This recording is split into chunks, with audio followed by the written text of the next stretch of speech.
Hello. അപ്പോൾ കുറച്ച് ദിവസമായിട്ട് നമ്മൾ വിചാരിക്കുന്നു നമുക്ക് അമ്മ വീട് വരെ ഒന്ന് പോകാമെന്ന്. അപ്പോൾ അതാ നമ്മളീ പോകുന്നത് അമ്മ വീട്ടിലോട്ടാണ്. പോകുന്ന വഴിക്ക് നമ്മൾ കടയിലൊക്കെ കയറി കുറച്ച് സാധനമൊക്കെ വാങ്ങിച്ച് വീണ്ടും നമ്മളിതാ വണ്ടിയിൽ കയറി നമ്മളിതാ ചമ്പക്കുളത്തെത്തി. നടന്നങ്ങോട്ട് ചെന്നപ്പോൾ തന്നെ വാതിക്കെ നമ്മളെ നോക്കി ആളിരിപ്പുണ്ടായിരുന്നു കേട്ടോ. അങ്ങനെ മാമനും വലയമ്മയൊക്കെ ഇറങ്ങി വന്നു. നമ്മൾ കയറി ചെന്ന അവിടെ മാമൻ കുഞ്ഞിനെയൊക്കെ എടുത്തു. അവളങ്ങനെ ആർക്കും പോകാത്ത ആളാണ് കേട്ടോ. പക്ഷേ എന്തോ ഇപ്പോൾ എനിക്ക് അറിഞ്ഞുകൂടാ പോയി.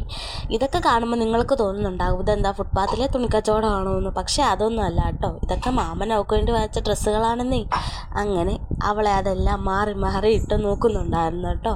അവൾക്ക് ഒന്നിടുമ്പോൾ പറയും അടുത്തത് കൊടുക്കാം. അങ്ങനെ ഇട്ടുകൊണ്ട് പോയ ഡ്രസ്സ് എടുത്ത് നമ്മൾ കൂടിനകത്ത് വെച്ചിട്ട് അവിടെ നിന്ന് മാമ മേടിച്ച ഡ്രസ്സ് ഇട്ടുകൊണ്ടാണ് കേട്ടോ തിരിച്ചു വന്നത്. അങ്ങനെ നമ്മൾ അതൊക്കെ കഴിഞ്ഞ് ഒന്ന് കറങ്ങിയൊക്കെ കഴിഞ്ഞ് വന്ന് അമ്മ ചായയൊക്കെ വെച്ചിട്ടുണ്ടായിരുന്നു. ചായയൊക്കെ കുടിച്ച് നമ്മൾ കുറേ സമയം അവിടെ ഇരുന്നിട്ടാണ് കേട്ടോ തിരിച്ച് വന്നത്.